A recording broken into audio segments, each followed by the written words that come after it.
CNG petrol पंपला G gas पाईपद्वारे gas पुरवठा केला जातो ती लाईन या ठिकाणी आहे आणि जेसीपी जे रिपेअर करायला येते ते बरेचसे गॅरेज आहेत.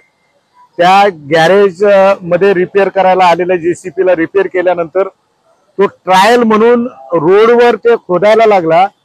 तर ते खोदताना त्या गॅस पाईपला त्या जेसीपीचा धक्का लागला आणि ती लाईन तुटली. त्याच्यामुळे फायर ब्रिगेडवाले असतील, पोलीस अधिकारी असतील यांनी तात्काळ त्या HP गॅस कंपनीच्या कारागिरांना तात्काळ बोलवलेलं आहे. वाल वगैरे बंद केलेत.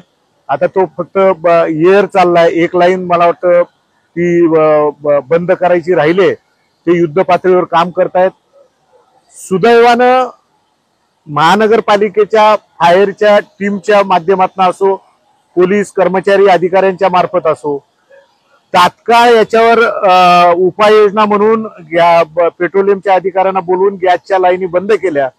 अन्यथा इथे फार मोठा अपघात घडला असता.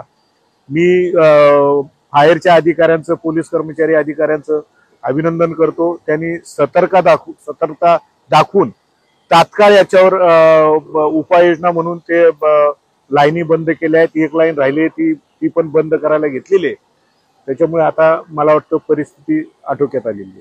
कोणार्क, अपना शहर अपनी बातें.